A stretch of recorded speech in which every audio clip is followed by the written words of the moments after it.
Hey everyone, it's Dr. Rick with Herbal 411, and I wanted to do a video on unboxing this thing. This is a Fitbit. This is a Garmin. I just bought this Fitbit as an option because some of my patients, this is way too expensive. I use a Garmin to not only track sleep, my exercise intensity, my heart rate, my pulse ox, but it also helps with GPS. Now, if you're not using this or you're not hiking, you don't have to get a GPS. But this was a very good substitute. This is the Fitbit Charge, and it's very easy to use. In fact, I took a small group out to hike in Las Vegas. Let me just show you. And I put this on one of the hikers. I was able to monitor his heart rate during the hike. He was, he had some issues, not a big hiker, but I don't want to have him flare up. Shortness of breath, chest pain. We did not go to altitude, but it's a nice option to be able to measure. So versus this, you have to scroll through. The Garmin's great. This is the Garmin Epix Gen 2. This thing runs, you can get this at Walmart for $150. You might even be able to get it cheap. So the only thing is with here you scroll and you can find your options for exercise.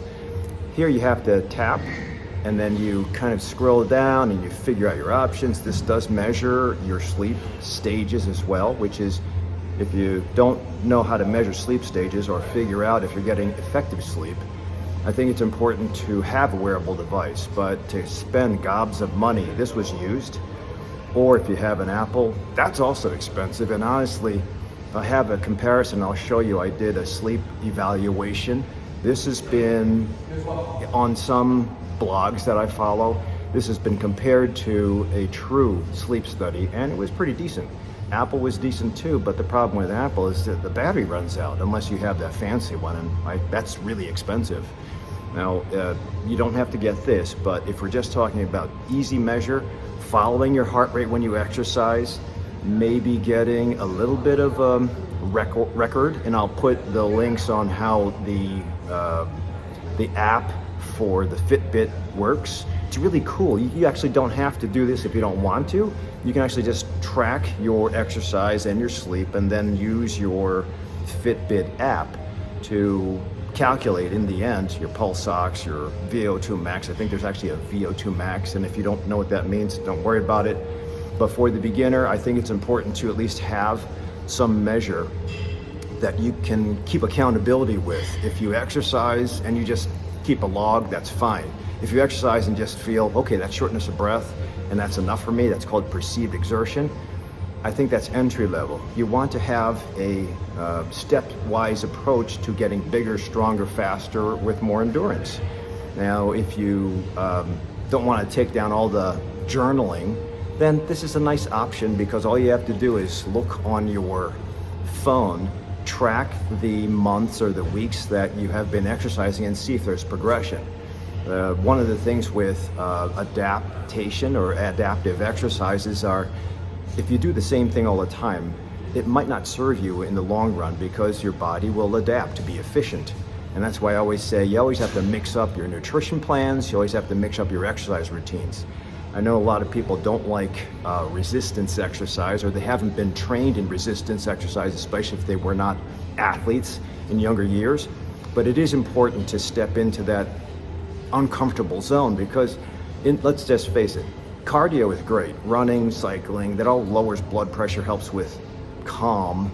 But if you are talking about endurance or enduring aging process, if you go into your 70s, and me, I'm 60, but I think I'm better now than a lot of my colleagues.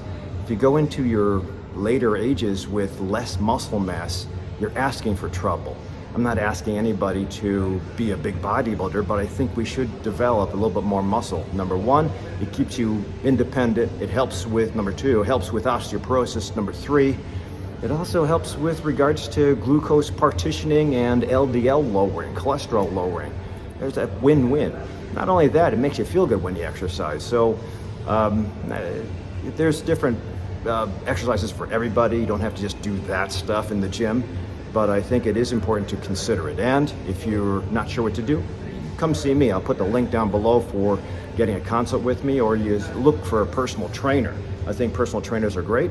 Sometimes if you have one that can teach you how to use the measuring device, or they monitor you while you're exercising, that's even better. But that all comes at a price. So be efficient with what you're doing, challenge yourself, and I think this Fitbit Charge is a great idea to invest. You can keep a track of how you're doing on your phone app. You can just wear it like this. It is somewhat waterproof, I believe. I have taken this underwater, and that's another good thing. So, and the charge actually stays charged up for a couple days versus the Apple, and it dies overnight. So how are you supposed to measure your sleep study or your sleep stages? So I think I'm giving this a thumbs up, but if you guys have any of the old charges that you use, please put them in the comments section down below, or any Fitbit models, or if you have a wearable device that you're comfortable with, I'd like to hear about it. Thanks for watching. Please consider subscribing to the channel, and I'll see you in the next video.